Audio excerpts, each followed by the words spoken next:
Welcome to this story, one of the most unsettling cases ever noted in New Brunswick. Before we dive in, share in the comments where you're tuning in from and the exact time you started listening.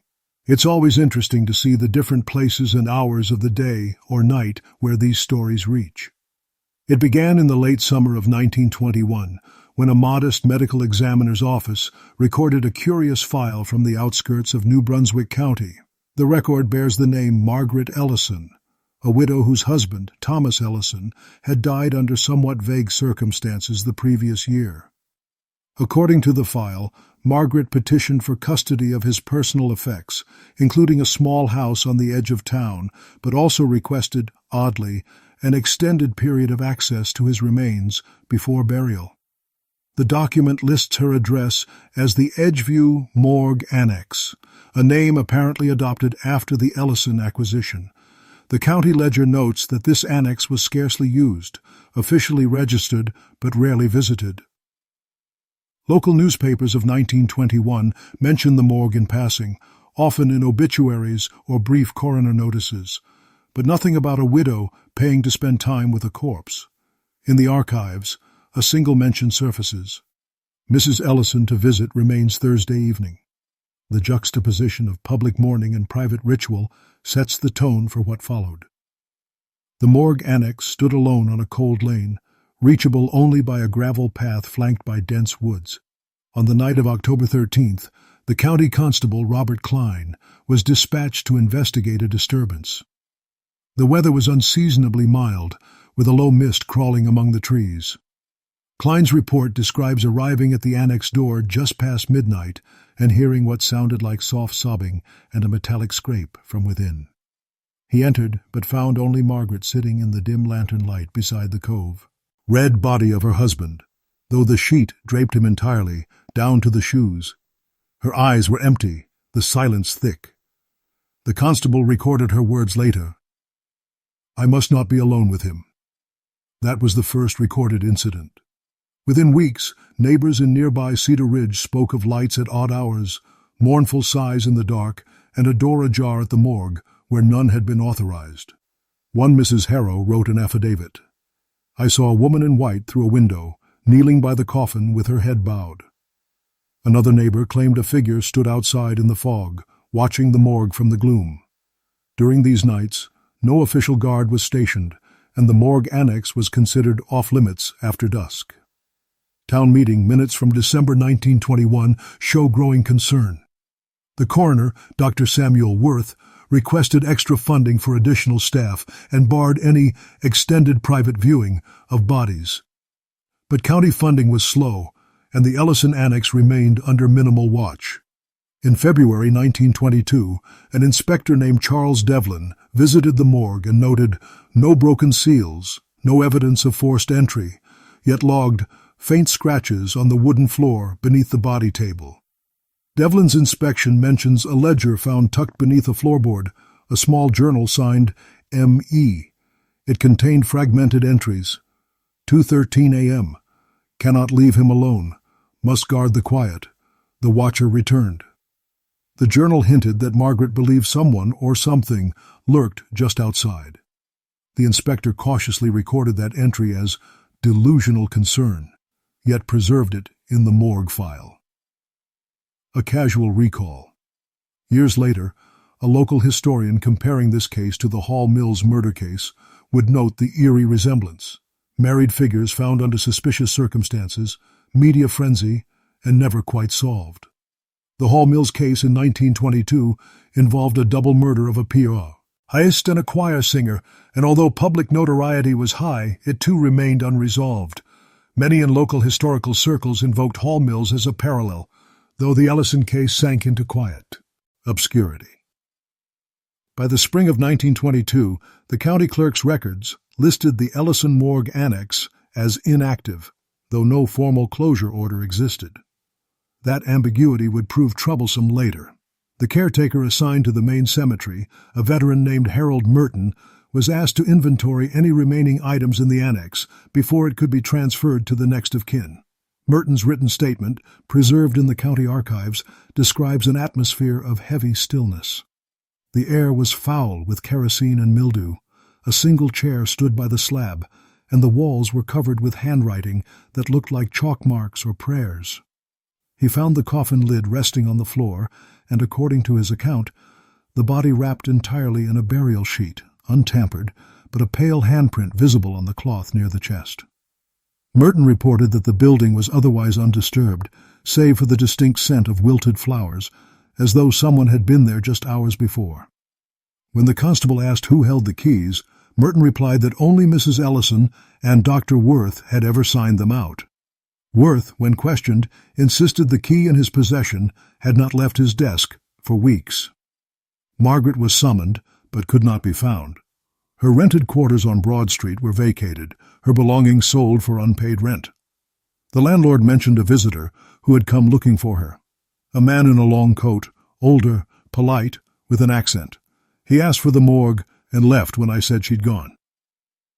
Within a month, faint rumors began circulating through the county. Some said she'd been seen at the river ferry heading toward Trenton. Others claimed she was ill and confined to a sanatorium under another name. None were verified. The newspaper New Brunswick Gazette printed a short column that spring, "Former widow missing, morgue inquiry ongoing." It drew minimal attention. Yet in the coroner's correspondence box, a single envelope appeared postmarked from Camden, unsigned, containing a torn photograph, the morgue annex door slightly open, light leaking through the crack. On the back, in smeared pencil, "He still waits outside." By midsummer, interest in the affair seemed to fade. Dr. Worth retired citing nervous exhaustion. The annex fell into disuse. Weeds overgrew the path. When a municipal audit came in 1923, the morgue was omitted entirely. Still, in personal letters between Worth and the Inspector Devlin, found decades later, there is a reference to the second watcher. The term appears several times without explanation. Devlin's final note before leaving the department reads, "No further noises after July. The woman presumed drowned. Recommend closure of file 102E." But closure never truly came. A generation later, a sociology lecturer at Rutgers University researching forgotten county cases compared the Ellison record to the Hall Mills affair again, noting how both involve small-town secrecy, misplaced evidence, and the lingering sense of something unsaid. The lecturer wrote, "There's a hush around both stories, as though the truth had been embalmed alongside the dead." In the decades following, the annex burned down under uncertain circumstances, an electrical fault, according to the fire warden, though no wiring had ever been documented. Among the ashes, a melted keyring was found fused to a lantern hook. The report mentions heat source localized at the slab area. The morgue's ownership papers were never reissued, and the lot remains an unmarked patch of municipal land. Those who walk by say the wind sounds different there, as if breath catches in the hollows where walls once stood. The town's elders discourage stories, claiming they only invite bad dreams. Yet in quiet hours, some caretakers whisper that the light in the ruined spot still flickers faintly on misty nights, as though someone were keeping vigil for a body long gone. In 1924, the county received a letter from a former attendant who had worked briefly at Edgeview before it was decommissioned. His name was Elias Rowan, and his testimony would later become the backbone of what local historians called the second file. Rowan claimed that on 2 separate nights during his tenure, he saw a man outside the morgue window, motionless, partly hidden by the hedges. The man, he said, was tall, hat drawn low, eyes reflecting the lantern flame like glass. Rowan's report was filed away with others under unsubstantiated observations, but reopened 5 years later when the sheriff's department attempted to cross-reference the description with known visitors to the property. None matched. One document, unsigned, noted that the handwriting on the back of the torn photograph from Camden resembled Margaret Ellison's. Forensic comparison was primitive, but a clerk wrote, "Hand pressure and spacing nearly identical." What unsettled the clerk more was the faint impression of 2 overlapping handprints, as if written by someone guiding her hand. Rumors continued in the background. Train conductors recalling a woman in mourning clothes traveling north, a nurse in Trenton who remembered a polite widow with an aversion to mirrors. Nothing concrete emerged. A 1926 compilation of unsolved cases in the region devoted just half a paragraph to the Ellison matter, calling it a domestic grief extended beyond reason. But local folklore painted a different picture. That the morgue's watcher wasn't a stranger at all, but a suitor of Margaret's, perhaps a friend of her late husband, whose guilt tied him to the site. The folklore spread among factory workers and night watchmen, who told of seeing a man's silhouette through fogged glass, standing as if mourning someone he could not touch. The historian who compared the story to the Hall Mills murder case wrote that Botts shared the peculiar intimacy between the living and the dead that haunts early 20th century scandals. His article in the Courier Review described how small towns handled death then, with minimal supervision and deep personal involvement. He hinted that Margaret's behavior, while disturbing to modern sensibilities, might have been viewed at the time as an extreme form of devotion rather than madness. By 1930, a new municipal building project proposed leveling the ruins of Edgeview Annex. Surveyors found the ground oddly unstable. Beneath a thin crust of soil lay a partially collapsed cellar. Among the debris were shards of lantern glass and the rusted frame of a chair. The county report notes a discoloration on the wall suggestive of soot or old moisture seepage, yet a junior inspector described it differently in his journal. It looked like the outline of two figures, one standing behind the other. The note was omitted from the official file, but discovered later among private papers in the sheriff's collection. When locals heard that description, they began avoiding the area altogether. Farmers rerouted fences. Children were warned not to play near the overgrown lane. It became known, half in jest, as Widow's Turn. No new construction followed. A map revision in 1938 erased the site entirely from public record, leaving only an unmarked gap between two parcels of land. Still, old men at taverns claimed that in the right fog you could make out the shape of the annex foundation, and sometimes they whispered, a pale face in the window that no longer existed. By 1932, the New Brunswick County Historical Society attempted to consolidate all available morgue and coroner documents into a single registry. During that process, archivist Helen Marbury stumbled upon several sheets misfiled behind tax assessments from 1919. They appeared to be letters, unsigned, but addressed to my silent one, written in careful, slanted script. The paper matched the same stock used by the county hospital in 1921, and the ink was consistent with what Margaret Ellison had used in earlier petitions. One passage read, "They will not let me near you again, so I must keep the light burning until the fog returns. He waits outside, but I know him now." Marbury, disturbed but curious, placed the pages aside for cataloging. Before the registry could be finalized, the letters vanished. The incident was quietly marked as a clerical misplacement, though some staff whispered that they had seen a man retrieving documents after hours. No such visitor was logged. Marbury's notes reveal that she also reviewed the surviving affidavits from Constable Klein, who had first found Margaret in the annex. Klein, then retired, added a short recollection in his own handwriting. "When I entered, I remember thinking she wasn't looking at the corpse. She was looking past it, toward the window." That detail never appeared in the official report. When asked why, Klein supposedly told Marbury, "Because no one would believe it. There was someone there." The early 1930s brought new theories from amateur criminologists who tied the Ellison affair loosely to the Hall Mills case, still unsolved after a decade. Both had originated in the same region, involved private grief becoming public scandal, and both ended with missing evidence and vanished witnesses. One lecturer at Princeton speculated that such cases reflected the moral fog of post-war small towns where mourning and secrecy intertwine. The comparison renewed mild press interest. The Daily Tribune printed a retrospective in 1934 titled Ghosts of New Brunswick, The Morgue Widow Returns. The article reprinted excerpts from Rowan's testimony and added an unverified claim that a night janitor saw a light in the ruins as late as 1933. Officials dismissed the story, but within months the remaining brick foundation of the annex was fenced off.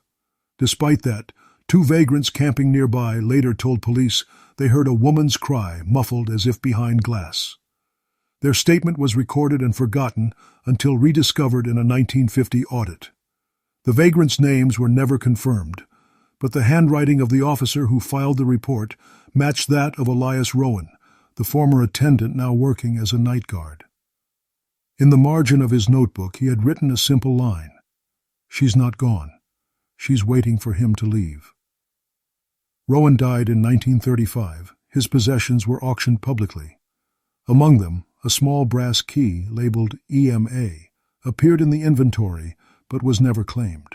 Some historians suspect it belonged to Edgeview Morgue Annex, though by then no lock remained to test it. The item vanished after the sale. A year later, during renovation of a nearby property, workers discovered faint etchings on a stone threshold resembling initials, M.E., entwined with another illegible letter. The foreman ordered the stone removed and buried deeper in the lot to avoid superstitious distraction. By the end of the decade, the story had faded again. Yet travelers occasionally reported seeing a dim glow through the trees off Cedar Ridge, roughly where the annex once stood. One farmer described it as a lantern behind fogged glass. The sheriff, tired of complaints, led a patrol one night to disprove the tales. They found nothing but frost and silence, though one deputy later resigned, citing unease of mind, after hearing faint tapping on the patrol car window when no one was near. By 1940, the area once occupied by Edgeview Annex had become a forgotten strip of county land, overrun with nettles and scattered stone. The Depression had redirected most civic energy elsewhere, and memory of the widow's story lived only among the aging few who still spoke of it in hushed tones. Then, in January of that year, a state survey crew working to realign the highway unearthed a small tin box, corroded yet intact. Inside lay several folded pages and a locket containing 2 miniature photographs, a woman in profile and an indistinct male figure dressed in a mortician's coat.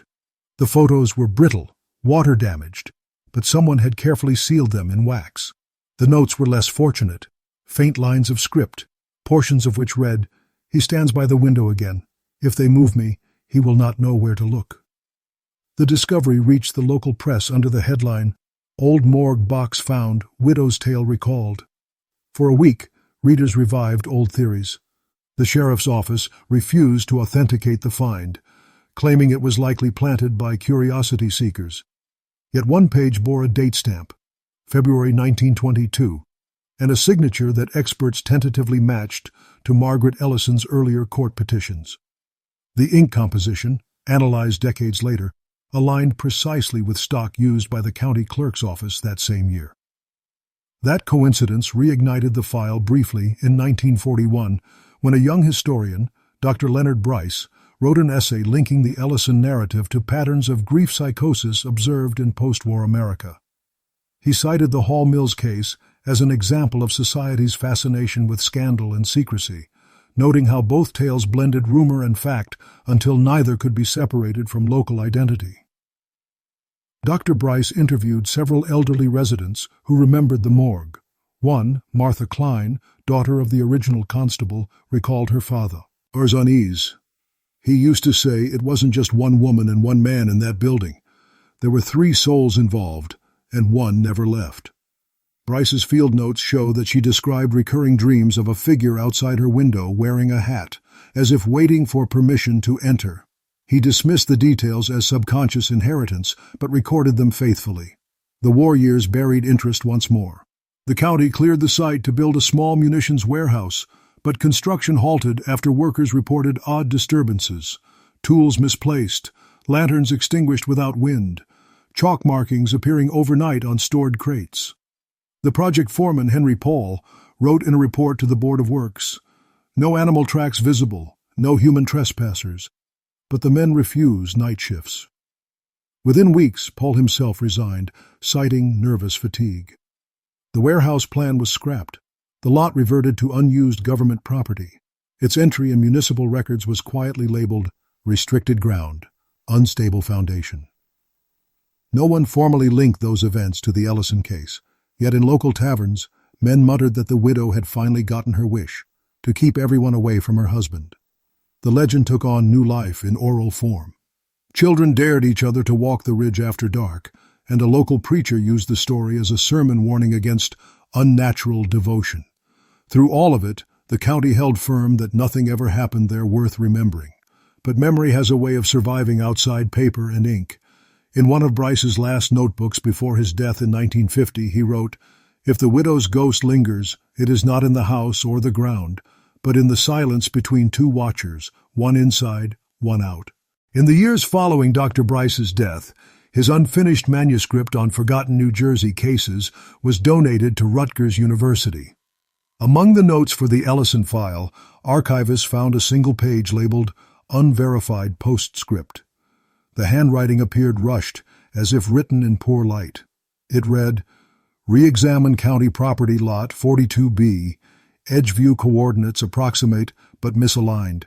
Found fragment of stone threshold with initials, consistent with earlier descriptions. Heard sound of shuffling behind fence. No one there upon inspection. Possible vagrant. Must return before dusk." The entry was undated but estimated around 1948 or 1949. Bryce never returned to finish that note. When questioned years later, his assistant claimed that he left one evening intending to visit the old site, but came back pale and trembling, saying only, "Someone's still watching from the window." After the war, suburban expansion pushed closer to the old grounds. A housing tract proposal named Edgeview Meadows appeared in planning documents of 1953. The project collapsed during surveying when engineers reported inexplicable compass deviations near the original morgue coordinates. Their report, now preserved in county archives, mentions localized magnetic anomaly and residual soot deposits. When a journalist inquired, the supervising engineer, Ralph Deacon, refused to comment, though he later told his wife he'd seen a shape move between trees like a person turning away. Deacon's brief statement resurfaced in a 1956 local radio segment titled Shadows of New Brunswick. The host recounted the Morgue affair and drew parallels to lingering ghosts of the Hall Mills murder site, whose own garden area was said to carry strange stillness even decades later. The broadcast ended with the rhetorical question, what if some grief refuses to rot? It triggered a modest public resurgence. Letters P. Howard in describing uncanny sightings, lantern lights, the sound of footsteps in wet leaves, a faint humming like someone reciting a hymn.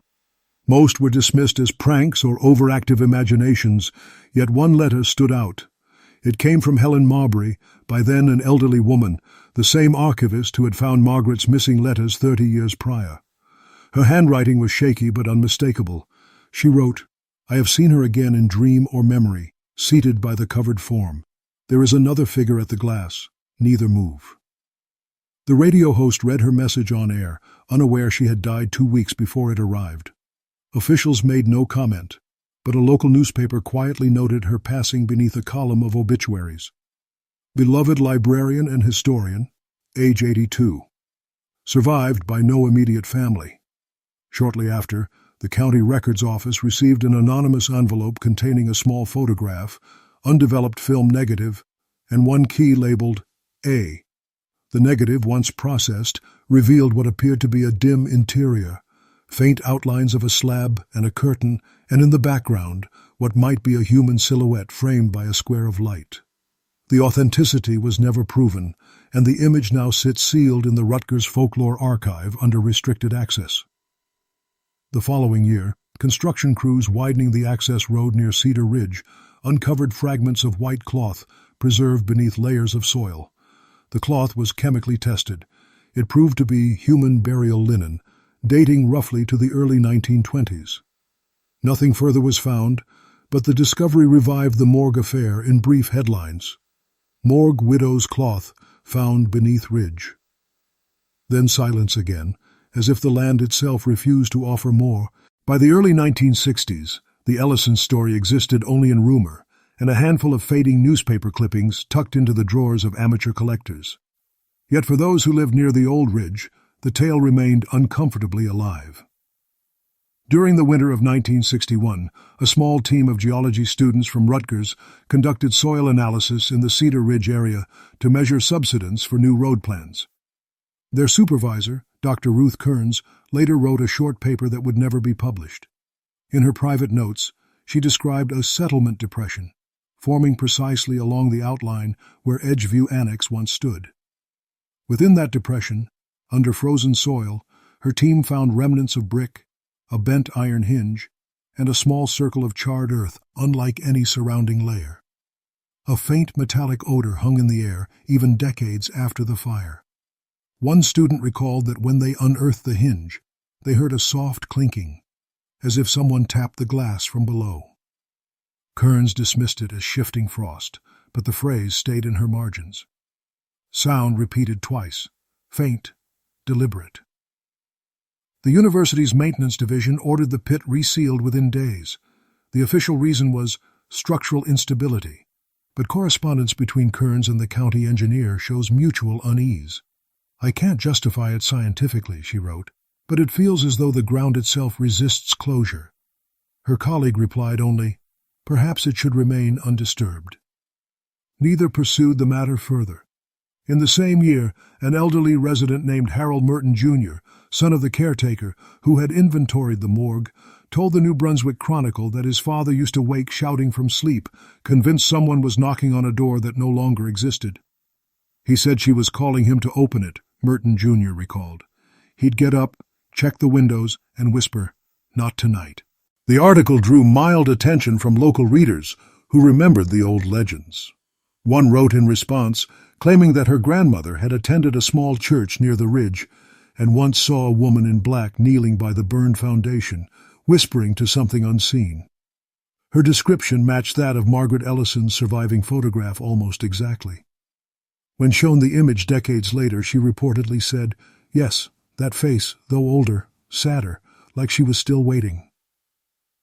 In the background of that old photo, a faint outline in the window hinted at another figure, blurred by exposure, yet human enough to unsettle the viewer. The comparison to the Hall Mills affair resurfaced once again when a regional historian published a monograph on unresolved New Jersey mysteries. He wrote that while Hall Mills involved moral scandal and class tension, the Ellison case seemed to capture something quieter, the loneliness of grief and the danger of refusing to release it. His research noted how, even after both sites were erased, residents described the same phenomenon, the feeling of being observed near water or fog. Some said it was only the mind's echo, others called it punishment.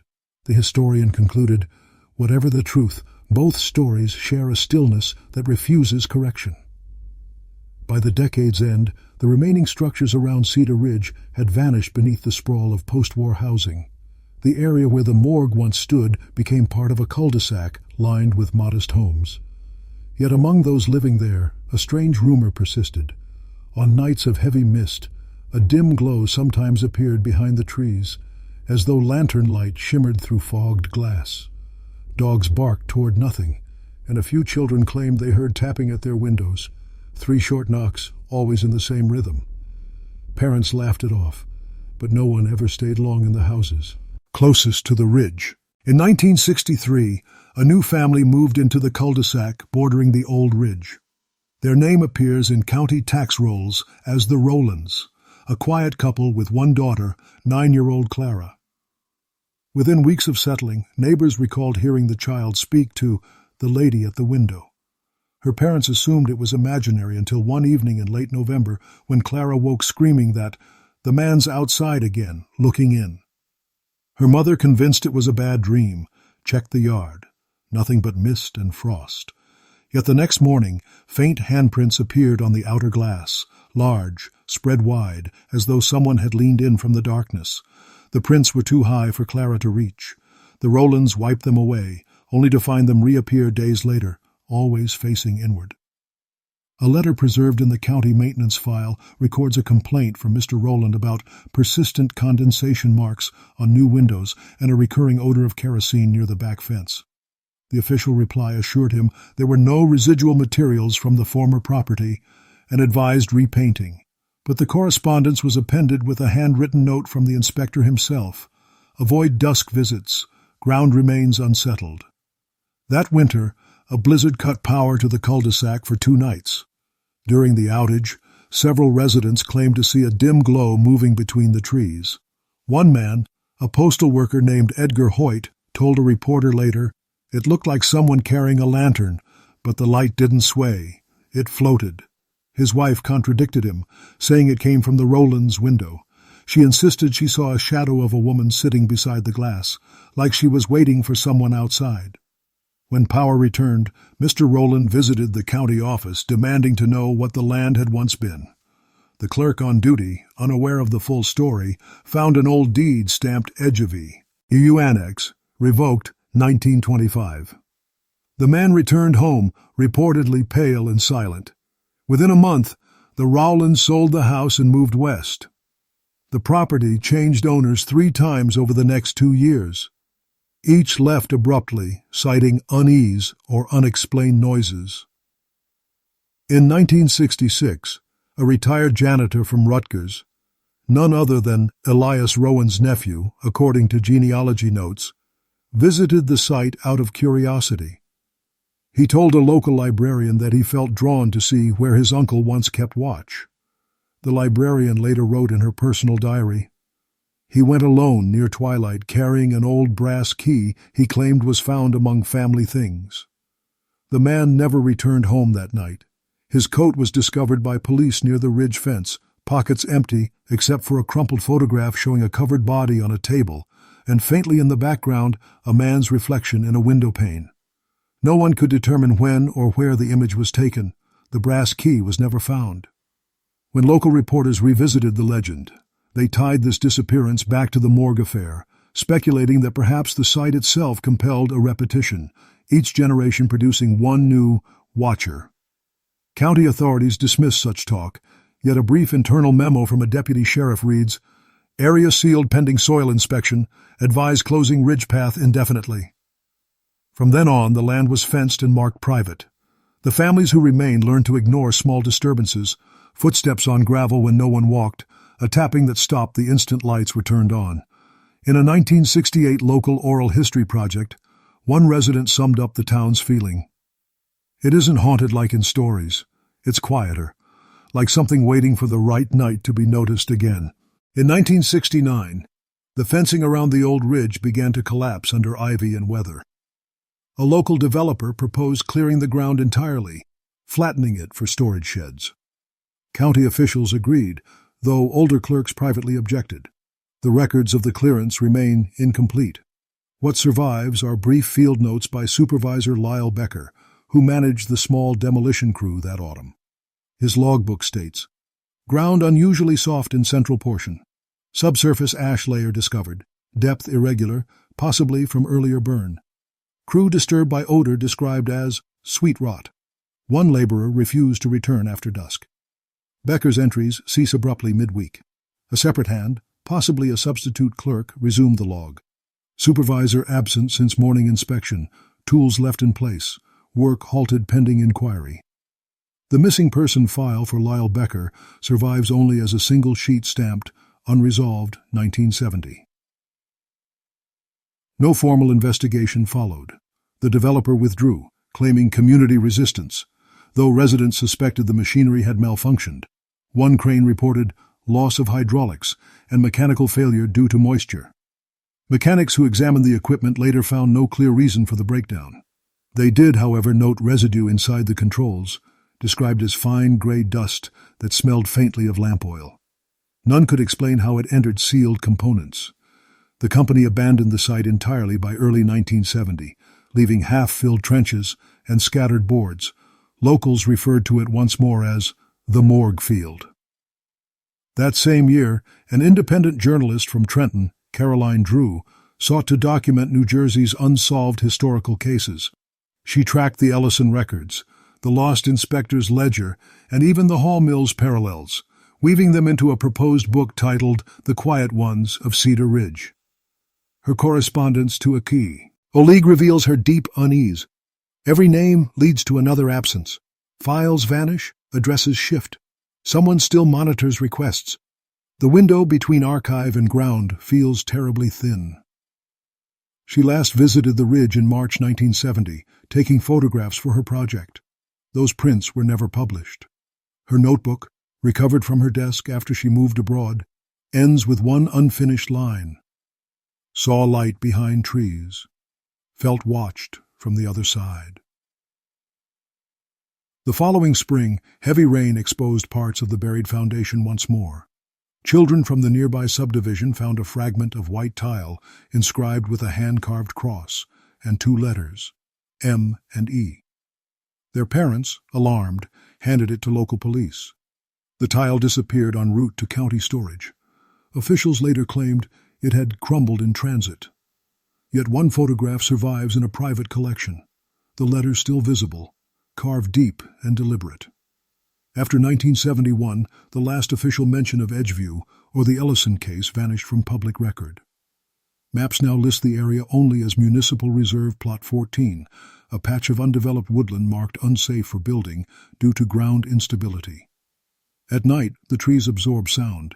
Even the highway hum seems to stop as one passes the turnoff. Those who grew up nearby say it's just swamp gases that make the lights seem to flicker, but they admit no one lingers there long.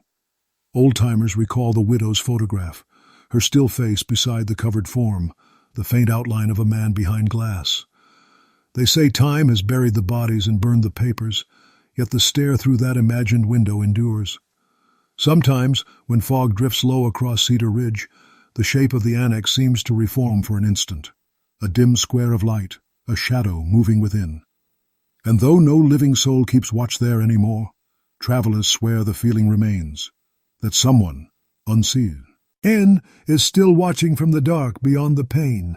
By 1972, the county survey team, working under a new development initiative, returned briefly to assess Plot 14. Their internal memo, now in partial photocopy, shows that they encountered resistance not from locals but from the terrain itself. Soil samples came up darker than expected, streaked with soot and oil, though chemical tests showed no contamination source. A technician recorded that digging beyond 2 feet produced sudden drops of temperature, measurable by thermometer, but inconsistent with surrounding ground.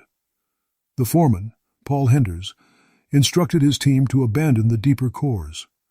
Later he told a colleague in the cafeteria that the noise of the drill changed pitch, like it struck something hollow beneath.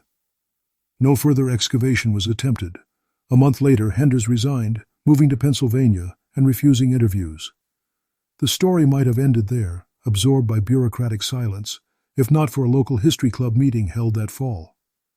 Among the members was Clara Rowland, the little girl who decades earlier had lived in the house nearest the ridge.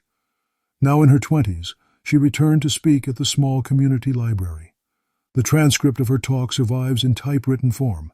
My parents never liked to discuss that winter, but I remember the light by the fence and how it never flickered like a candle. It glowed steady, white, and cold. When I looked closer, I saw it came from someone standing still, holding nothing. The audience assumed she exaggerated a childhood dream until she unfolded a small photograph, the same that had appeared in the Trenton journalist's lost notebook, showing the outline of a woman seated by a table, a full shroud beside her, and behind the window pane, a figure blurred yet undeniably human. The librarian who archived the transcript added in pencil, "Negative confirmed identical to university file copy. Source unknown." That winter, vandals broke into the storage shed near the ridge, scattering debris and pulling up old fence posts. Police arrived to find footprints in the thawing mud leading to where the annex once stood, then stopping abruptly in an untouched patch of soil. The photographs taken that day show no exit tracks. Officers dismissed the prints as melting irregularities, but the images remain unsettling, each indentation deep, as if someone had stood still for a long time before vanishing.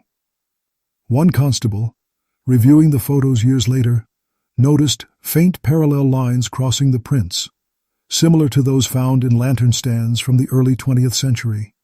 He noted this quietly and filed the observation under personal remarks. In subsequent months, more disturbances followed, reports of knocking, strange fog banks, and electrical interference. One homeowner complained of a rhythmic tapping on her back porch window. Always 3 times, never 4. Maintenance crews tested the power lines and found nothing wrong. A technician who lingered after hours claimed he saw a silhouette move behind the glass when no one was home. He left the area shortly afterward and refused to discuss it. Through the 1970s, the ridge remained fenced off, its history half remembered, half buried. The New Brunswick Chronicle printed one last piece in 1979, a retrospective marking the 58th anniversary of the Morgue affair. The writer closed with a line that echoed through the town's quiet taverns. The woman beside the shroud is gone, but the watcher may never have left. After that, the name Edgeview faded entirely from official use. Maps labeled the land simply as County Woodland. Yet when fog slides down from the river and the streetlights dim, drivers still report seeing a glow between the trunks, steady, white, and cold, like a lantern held by no visible hand. By the winter of 1973, the legend of the Edgeview grounds had hardened into what locals called the Widow's Quiet. It was no longer a tale told for fright, but a caution whispered to newcomers about the land that wouldn't take foundations. That same year, a regional magazine commissioned a photographer, Miles Tarrant, to document abandoned sites across New Jersey. One of his negatives, labeled simply Cedar Ridge Dusk, was never published. The print, later discovered in his estate, shows a stark clearing bordered by trees. In the center stands a faint rectangular outline on the earth where the morgue once rose. Through the low-exposure haze, a blur near the left margin appears like the side of a human face turned toward the camera. Tarrant scrawled on the back. Felt watched entire time. Thought I saw movement at window level, though no structure remains. When he developed the roll at home, he reportedly found the same face on 2 separate frames taken from slightly different angles. He locked the negatives away. After his death in 1981, they were catalogued with the note, "Possible light artifact." During the mid-70s, property developers tried again to acquire the plot for low-income housing, unaware of its past. The survey report in 1975 included a curious line. Magnetic field irregularities persist. Recommend alternate site.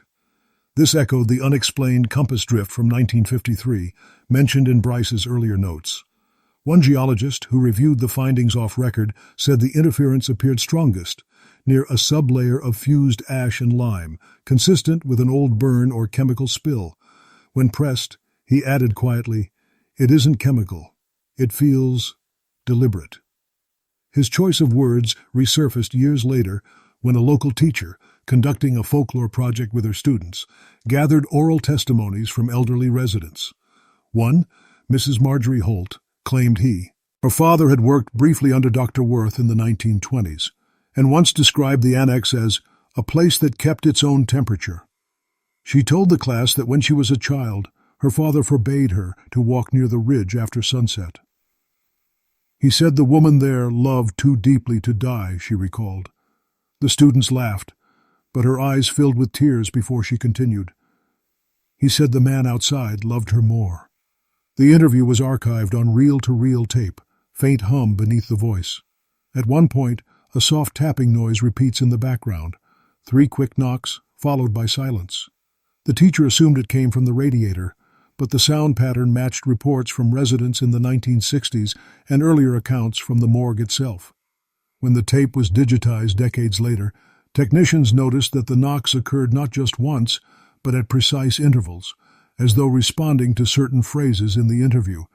The recording ends abruptly with Mrs. Holt saying, "He's back by the window again." Then, nothing. The tape machine had switched off on its own.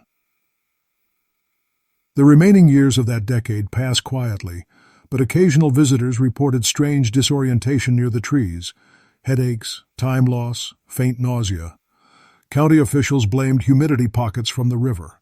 Nevertheless, the records for 1978 show yet another equipment failure, a soil density scanner overloaded by feedback spike, rendering its film black except for one lighter patch that, when enlarged, resembled an outline of 2 figures, one seated, one standing behind. The technician resigned the next day. No one replaced him, and the site once more was left to its silence. By 1975, the last attempt at formal redevelopment had ended, and Cedar Ridge fell back into a wilderness of vines and moss. The local council voted to plant trees over the ground, hoping to erase the long memory that had clung to it. Saplings took root quickly, and for a while the whispers quieted. Then in the spring of 1976, the Parks Department received reports of hikers losing their way within a 50-yard stretch of woods.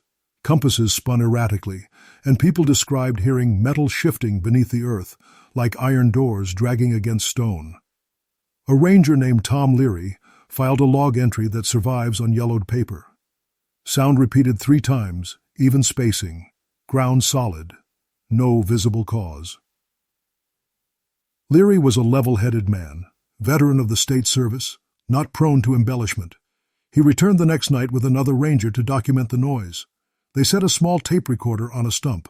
What played back later in the station is difficult to explain. The tape begins with wind and static, then a hollow tap, 3 in sequence, followed by what one technician described as a faint exhale near the microphone. When asked, Leary swore they had stood several feet away during recording. The tape was forwarded to county archives and later misplaced. Only a partial transcript remains, handwritten in blue ink.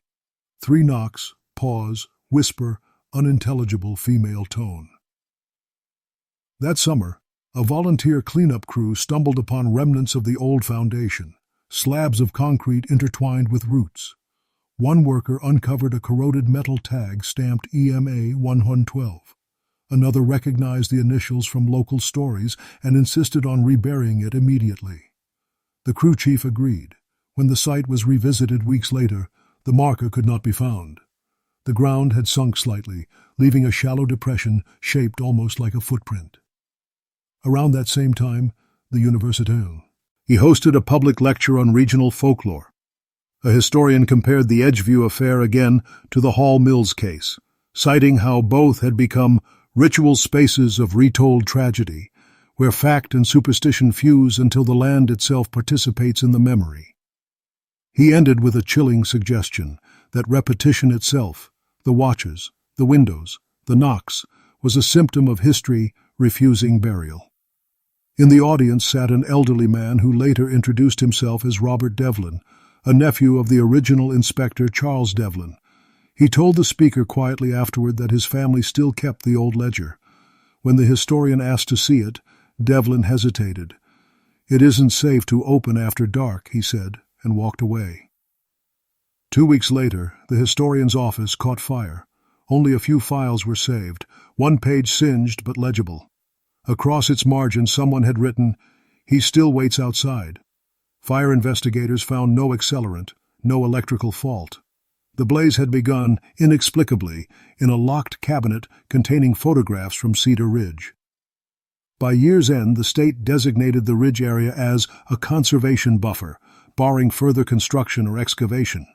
The trees thickened, shadows deepened, and the road curved away from it altogether. Travelers passing the new bypass at night sometimes glimpsed what they thought was an old lantern light swaying among the trunks, though no path led there anymore. Those who stopped to look closer spoke of a shape behind the glow, slender, unmoving, as if someone stood waiting for a door that would never open again. By 1977, the conservation buffer around Cedar Ridge was officially off-limits, but that didn't stop local youth groups from treating it as a challenge. Late-night dares became common, and those who ventured beyond the fence returned with trembling laughter, insisting nothing had happened but unwilling to go again. One boy, Eric Dunn, 16, vanished for several hours one October night. When searchers found him near dawn, he was standing barefoot beside the collapsed foundation, staring toward the trees. His pupils were dilated, his lips moved, repeating a single phrase. She said, "He's still outside." At the hospital, he remembered nothing of the night.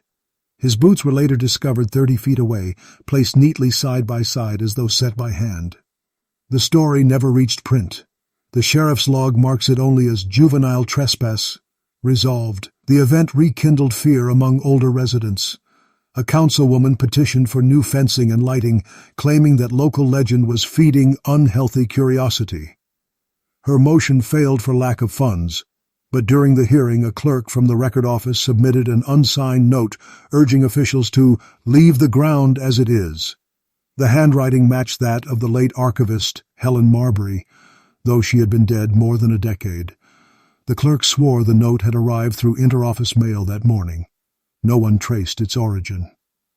In the months that followed, small disturbances rippled across the township.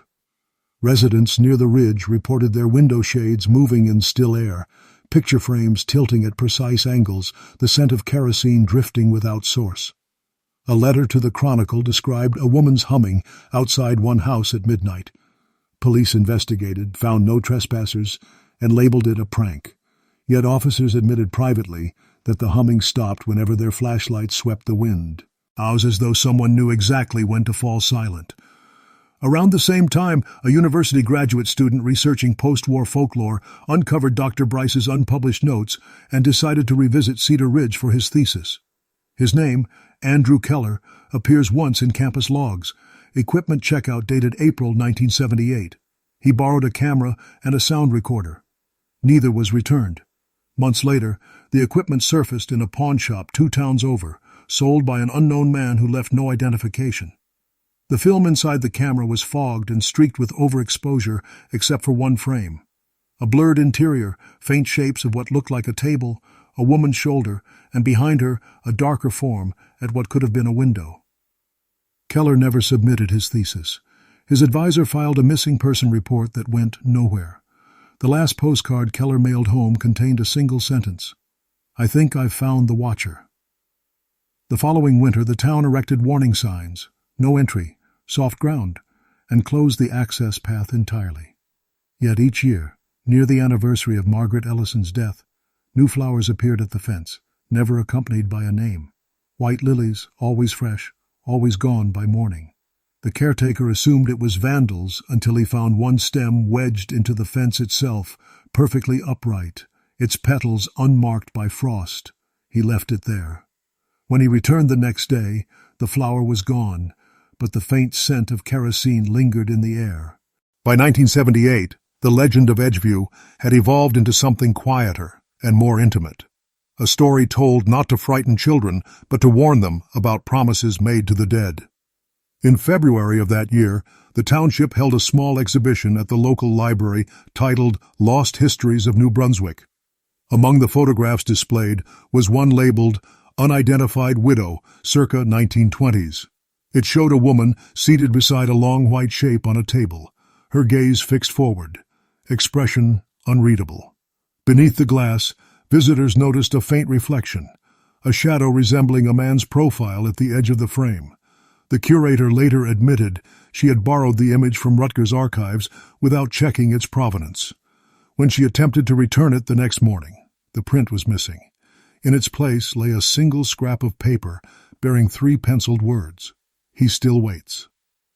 After that incident, talk of the morgue and its watchers returned in waves.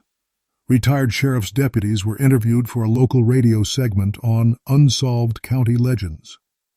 One, Howard Klein, grandson of the original constable, gave a reluctant account of what his father had whispered to him as a boy. He said there were 2 ghosts, not one: the woman who couldn't leave the body, and the man outside who couldn't look away. Klein's voice trembled as he added, "Maybe that's what grief looks like when it gets trapped between glass and earth." Listeners flooded the station with calls. Some claimed the story explained a string of odd happenings around Cedar Ridge that winter: animals refusing to cross the field, porch lights flickering in synchrony, and the return of that low humming sound near the fence. One caller described walking his dog and seeing a faint light moving slowly behind the trees. "It wasn't swinging like a lantern," he said. "It was steady, white, and cold." The host laughed nervously, and Shannon changed the subject. The same week, a young couple parked near the ridge reported condensation forming on their windshield from the outside despite freezing air. The marks resembled handprints, one small, one larger, fingers splayed wide. They drove off immediately and filed no report, but their story spread quickly. Older residents noted the familiar rhythm, the unseen observer at the window, the unending pattern of presence and retreat. That spring, vandals once again broke through the fence and painted graffiti on the remaining stones. She waits, he watches. Within a day, rain washed it away. The police dismissed the act as teenage mischief, though one officer who arrived first at the scene insisted the paint smelled not of spray enamel, but of kerosene. His statement was quietly omitted from the final report. Later that year, a visiting professor from Princeton, studying patterns of collective memory, referenced the Hall Mills case and the Ellison affair side by side in a public lecture. He remarked that some stories decay slowly, like bodies in cold ground, until only their outline remains. He suggested the persistence of these two cases stemmed from an inability to assign guilt, an unfinished sentence echoing across generations. When asked by a student whether he believed in the supernatural, the professor smiled thinly. "No," he said, "but I believe the dead are patient." As the 1970s closed, the land around Cedar Ridge grew thicker with trees, and the old fence finally fell. Locals say the quiet returned, but every few years, when fog rolls down from the river, a glow can still be seen among the trunks, steady, white, and cold, as if some patient watcher keeps the same impossible vigil still. By 1979, Cedar Ridge had almost disappeared beneath overgrowth. The road curved away from it now, and most newcomers never knew what stood beyond the trees. Yet among the old families, there persisted the quiet understanding that something there remained unfinished. That summer, a county records intern named Julia Marks stumbled upon a sealed envelope misfiled in a fiscal archive box. Inside were two faded photographs and a folded page bearing the signature M. Ellison. The images showed what seemed to be an interior room, stone walls, a table draped in white, and on the second photograph, a blurred shape behind what might have been glass. Julia brought the find to her supervisor, who reportedly turned pale and told her to put them back. "Those belong to another department," he said. But there was no other department. When Julia checked again 2 days later, the envelope had vanished. In a letter to a friend, she described feeling uneasy since that discovery. "Every night since then, I've heard 3 soft knocks at the window. When I check, nothing's there. But I know the sound." The friend, alarmed, urged her to move her desk away from the window. She laughed it off, calling it coincidence. A week later, the janitor found her office light still on after midnight, the chair tipped over and window unlatched. Julia was never seen again. The official record lists her as having resigned abruptly, though her apartment lease remained paid through the following spring. That autumn, a Rutgers folklore professor compiled a final dossier of the Ellison affair for a small press anthology on American hauntings. He titled his essay "The Widow and the Watcher." In it, he traced every available document, from the constable's 1921 notes to the latest disappearances, and concluded with a remark that still circulates among local historians. "Each generation reopens the window. Perhaps the only way to end the story is to look away." The anthology was published in limited copies, withdrawn shortly afterward when the publisher's office burned in an electrical fire. No injuries, but the single manuscript proof on file was lost. Only the galley index survives, and under E appears one entry. Ellison, Margaret. See also Hall Mills, Unresolved Cases of Devotion. By year's end, the ridge was cordoned off again for safety reasons, though no ordinance was issued. Drivers noticed new warning signs posted without signature: "Do not approach after dark." Teenagers who ignored them reported headlights dimming as they passed the turnoff and static filling their radios. One group claimed to see a woman standing in the middle of the field, her figure clear in the beams before dissolving into mist. The police recorded the report, attached a note reading "low fog distortion," and filed it away. But an officer who'd grown up hearing the story later admitted that he turned his patrol car around twice before daring to approach that night. "The light looked too steady," he said. "It wasn't reflection, it was waiting." By the close of the decade, Edgeview was forgotten again by bureaucracy, but not by the land. In winter, when frost sealed the ground, old cracks appeared in the soil where the annex once stood, long and thin, shaped like the frame of a door, and those who walked their dogs near the trees sometimes heard a dull, even tapping, 3 times, always faint, always answered by silence. By the early months of 1980, Cedar Ridge was no longer marked on county maps. The place existed only in memory and rumor, a shadow behind suburban growth.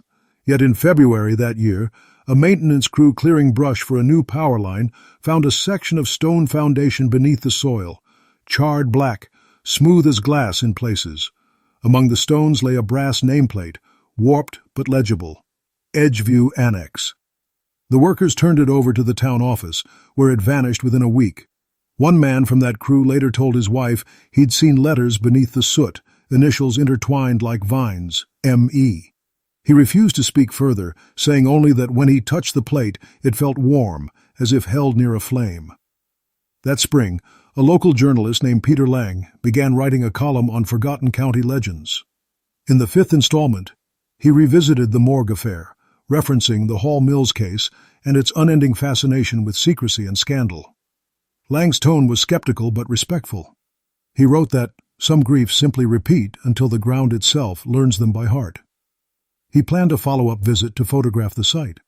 According to the paper's circulation manager, Lang left around dusk with his camera and a kerosene lamp borrowed from the office for atmosphere.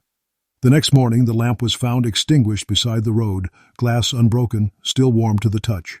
Lang's car sat empty 100 yards away, driver's door open, camera missing. His notes stopped mid-sentence. Light behind the trees again, steady, cold. Searchers combed the woods for 3 days. They found no footprints, no body, only his camera half buried in mud, film undeveloped. The roll was processed weeks later, revealing 4 frames of pure black, and one faint image that technicians first mistook for a double exposure, a woman's outline facing the camera, and behind her, in a window shade.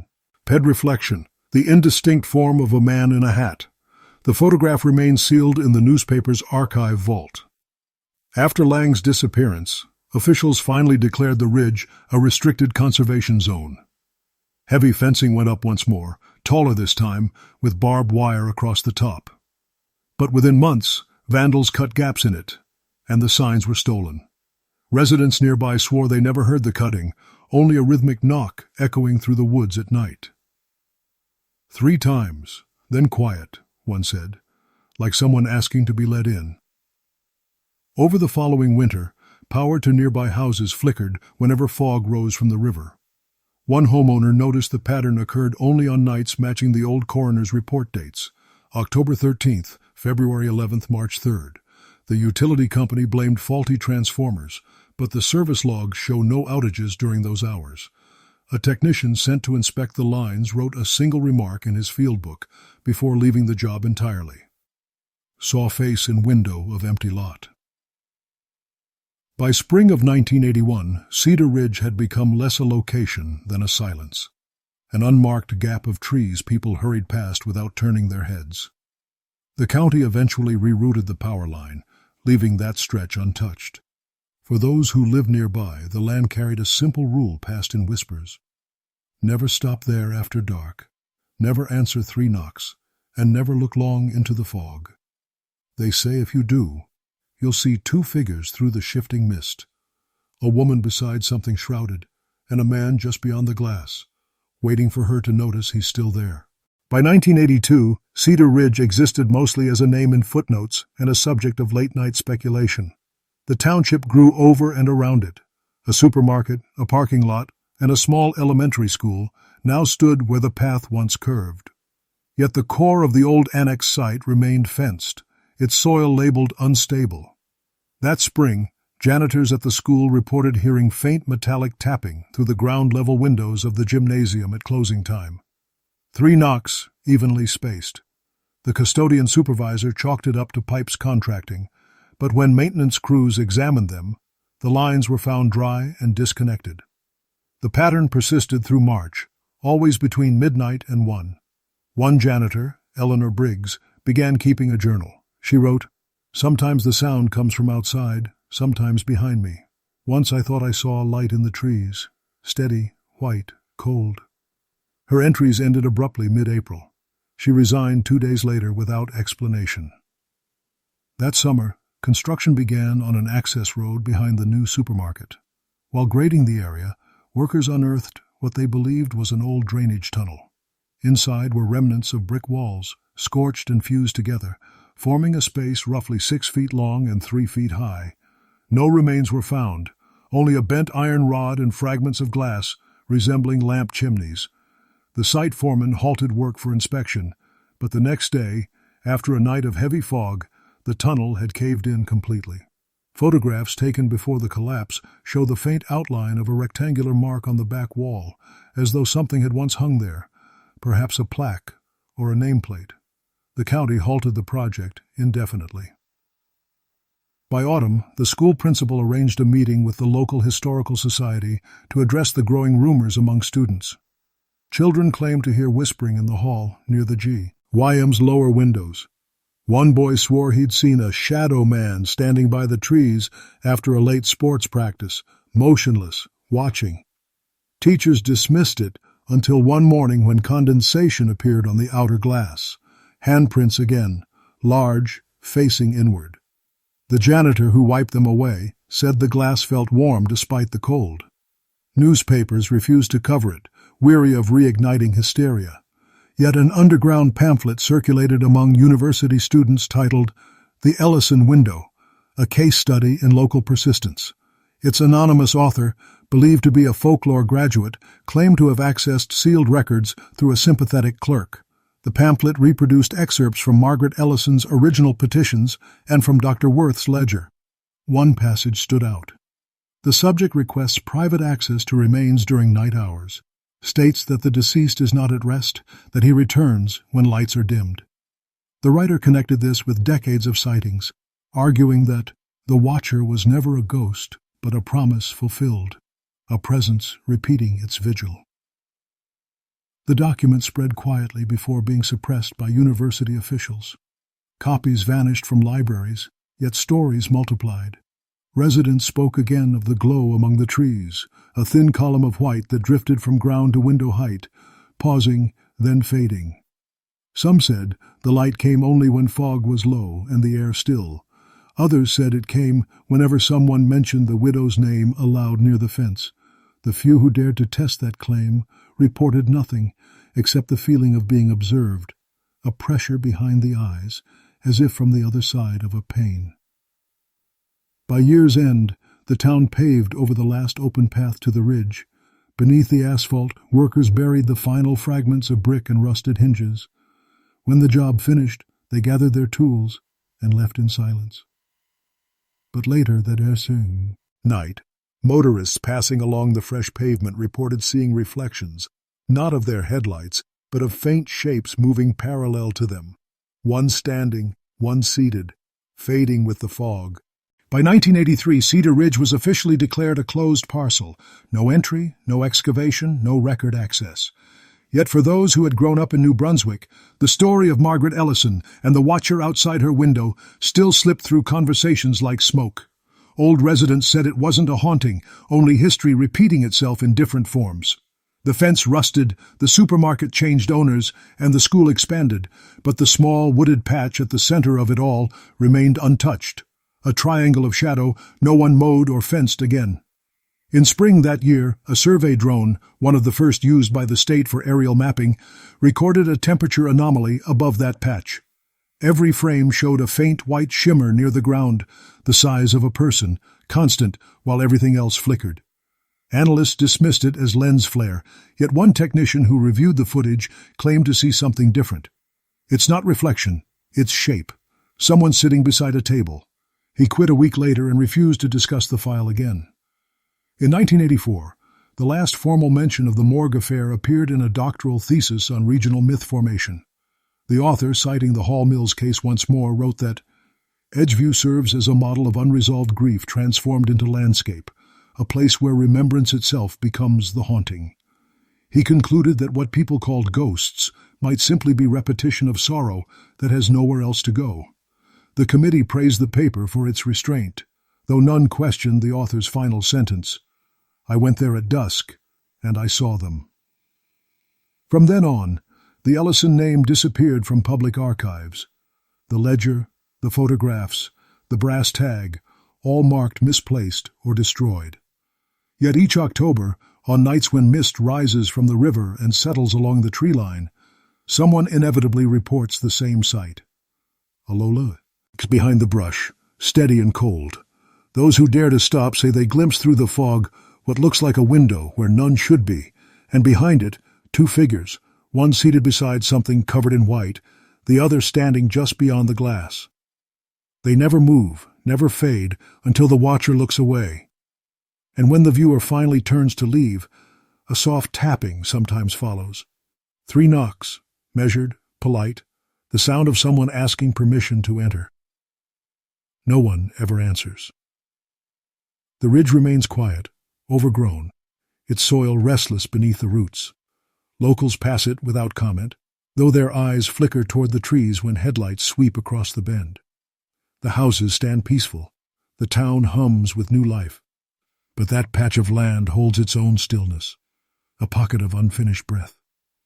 And in the dark, when the fog drifts low and the wind carries the scent of old kerosene, travelers claim they can still sense a window where no wall exists, and beyond it, a woman keeping vigil over a shrouded form while a man waits outside, unseen, but certain she will one day look his way again. That is where the records end.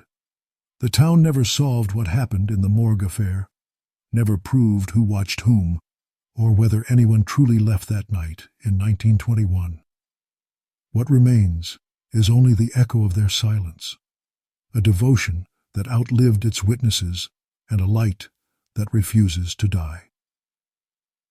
Even now, if you stand at the bend near Cedar Ridge and listen carefully, you might hear it, 3 gentle knocks and then the long breath of waiting.